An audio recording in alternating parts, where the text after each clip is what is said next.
yaprağı hoş kokusu ve aroması ile birçok kişinin severek kullandığı bir bitkidir. Özellikle yemeklere harika bir tat ve aroma kazandırır. Et yemeklerinde, balık yemeklerinde birçok kişi tarafından tercih edilir. Ünlü lokantalarda bu şifalı ve leziz bitkinin yaprağını da bolca kullanır tariflerinde. Merhabalar, bugün sizlerle defne yaprağının faydalarını konuşacağız. Defne yaprağının faydalarını konuştuktan sonra öksürük ve balgam söktürücü özelliğinden yararlanacağız. Sizle beraber bir şurup ve öksürük için bir kür hazırlayacağız. Hepiniz kanalıma hoş geldiniz. Defne ağacı her mevsim yeşil kalabilen, kokusu dünya çapında ün yapmış, dalları ise tarih boyunca barışı temsil eden bir ağaçtır aslında. Defne her mevsim dediğim gibi yeşil kalıyor. Defnenin meyveleri ve yaprakları ayrı ayrı pek çok alanda kullanılabiliyor. Yaprakları ve yağı ilaç yapımında oldukça kullanılan bir maddedir. Çünkü vücudu detoks etkisini sağlar ve bakteriyel enfeksiyonlardan korumaya, hatta yaşlanma sürecini yavaşlatmaya da sağlar. Yara iyileşmesini hızlandırır. Yara iyileşmesini hızlandırdığı gibi sağlık açısından da pek çok yararları bulunmakta. Defne yaprağı neye iyi geliyor, ne gibi faydaları vardır? Defne, Akdeniz bölgesine özgü küçük bir ağaç türüdür aslında. Bilimsel olarak da Laurus nobilis olarak adlandırılır. Defne yaprağı Roma dönemine dayanan bir tarihi var. Mutfak ve tıp dünyasının oldukça önemli bir parçası olmuş defne. Vitamin, bakır, potasyum, kalsiyum, magnezyum, çinko, demir, selenyum, manganez açısından oldukça zengin bir kaynağa sahip. Hatta Roma döneminde Yunan mitolojisine göre defnenin ölümsüzlüğü sembol ettiği de söylenmektedir. Çok güçlü bir antiinflamatuar etkiye sahiptir. Defne yaprağının bu sahip olduğu etkilerden faydaları nelerdir peki? Soğuk algınlığına, gribal enfeksiyonlara ve bunların belirtileriyle savaşmada oldukça etkilidir. Balgam söktürücü etkisiyle de boğazımızı temizler. Sindirim sistemini geliştirir ve daha düzenli çalışmasını sağlar. Mide rahatsızlıkları varsa eğer midemizi rahatlatır. Çölyak hastalığı semptomlarını azaltmada etkili olduğu gözlenmiştir. Bağışıklık sistemini güçlendirir. Adet sorunu yaşayanların adet sorununu tedavi etmekte oldukça yardımcıdır.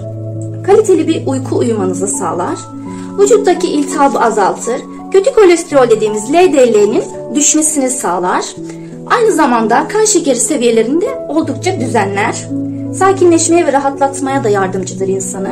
Saç köklerini güçlendirir ve saç biti varsa eğer buna karşı da oldukça etkilidir. Çayını yapıp saçınızı bununla yıkarsanız saç bitine de oldukça faydalıdır.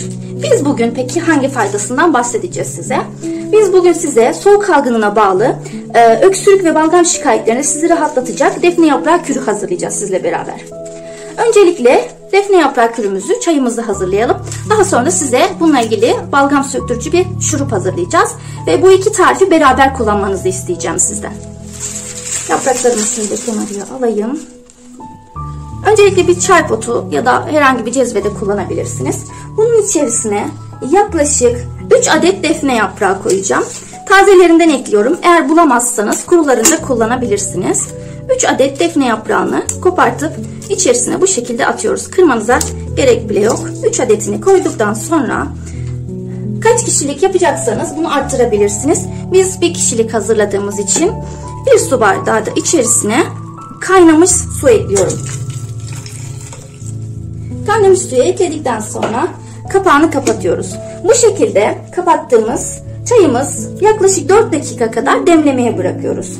Bu çayımız demlenirken isterseniz biz öksürük ve balgam söktürücü kürümüzü hazırlayalım. Bunun ardından bunu hazırladıktan sonra tadı biraz sert de olabilir. Zaten anlatacağım birazdan. Eğer isterseniz balla ya da sütle tadlandırarak bu çayı içebilirsiniz. Bunu bir köşeye alalım. Şimdi şurubumuzu hazırlayalım. Doğal öksürük şurubu hazırlayacağız sizinle. Doğal öksürük şurubumuz için de yaklaşık 1 bardağın yarısından biraz fazla, yani 4'te 3 kadar su, kaynamış suyumu bir tencereye alıyorum. Kaynamış suyumu tencereye aldıktan sonra 6 tane defne yaprağı kopartacağım. Bu 6 defne yaprağını içerisine ilave edeceğim. Yaklaşık 7-8 dakika kadar bunun içerisinde demlenecek. 6 tane defne yaprağımı içerisine ekliyorum. 3, 6.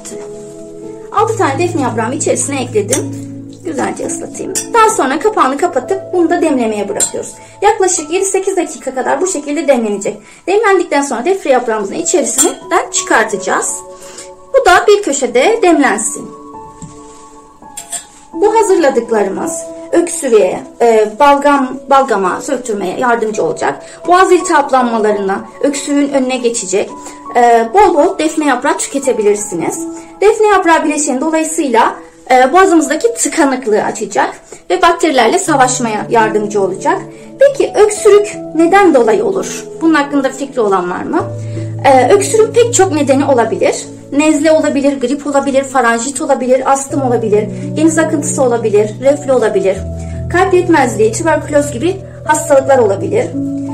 Ya da akciğerde sıvı toplanması gibi hastalıklar olabilir. Bunlar genellikle kuru öksürüğe neden olur. Öksürüğümüzün en yaygın nedeni ise soğuk algınlığı ve griptir. Bunlar ise balgamlı bir öksürüğe neden olur. Bizim bugün hazırladığımız kür ise bu balgamlı öksürüğü söktürmeye yardımcı olacak. Soğuk algınlığı ve gripte, nezlede kullanabileceğiniz tarzdan bir ilaç hazırlıyoruz sizinle doğal olarak. Öksürük şurubumuzun suyu ve çayımızın suyu demlenirken biz de şurubumuza koyacağımız malzemelerimizi hazırlayalım. Şurubumuza bir tane de limon ekleyeceğiz içerisine. Şurubu hazırlarken bir limonumuzun suyunu sıkacağız ve şurubumuzun içerisine ekleyeceğiz.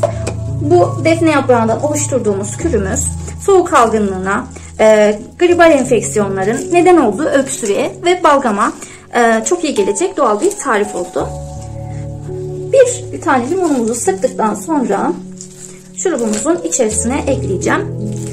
Yaklaşık 8 dakika demlemeye bırakmıştım şurubumu.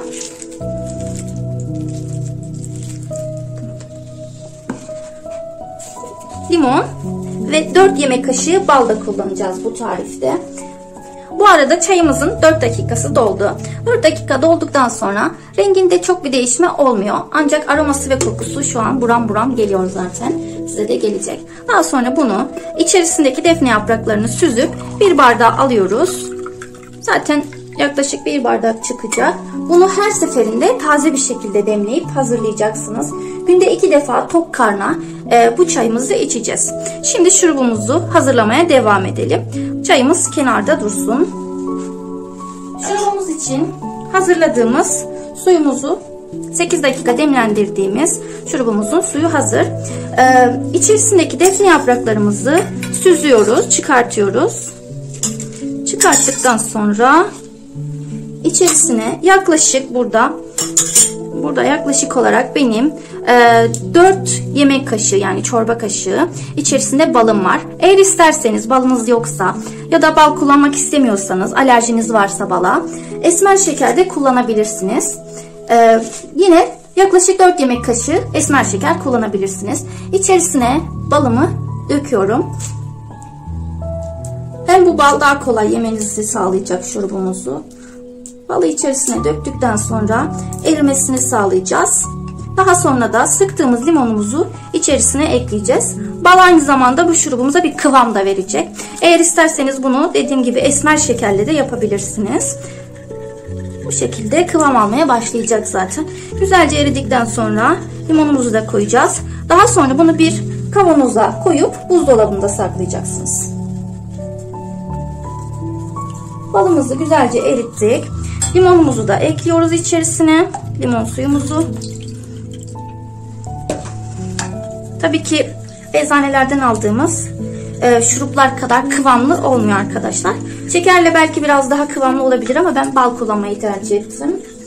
Güzelce birbirine karıştırdıktan sonra, homojen olduktan sonra şu şekilde bir kavanozum var benim. Siz de bir kavanoz kullanabilirsiniz. Yalnız cam olmasını tercih etmenizi isteriz. İçerisine koyuyoruz. Yaklaşık 3-4 gün dolapta kalabiliyor. Tazeliğini saklıyor. Kapağını kapattıktan sonra.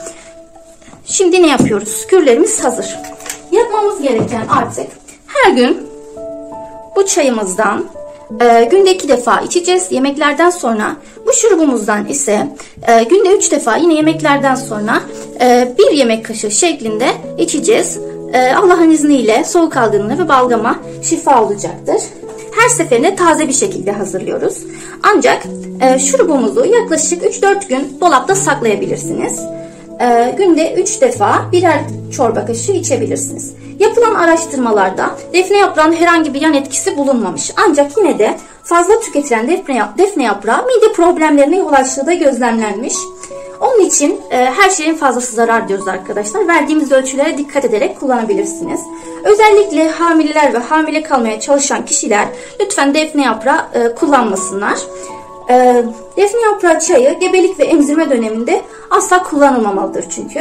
Özellikle cerrahi operasyon geçirenler yaklaşık 2 hafta öncesinde bu çayı içmeyi bırakmalıdırlar. Yani herhangi bir ameliyat olacaksanız eğer 2 hafta öncesinden bu çayı içmeyi bırakmalısınız. Yani videonun başında saydığım faydaları gözlemleyebilmek için, faydalardan gerçekten yararlanabilmek için aşırı şekilde tüketmemeniz gerekiyor arkadaşlar.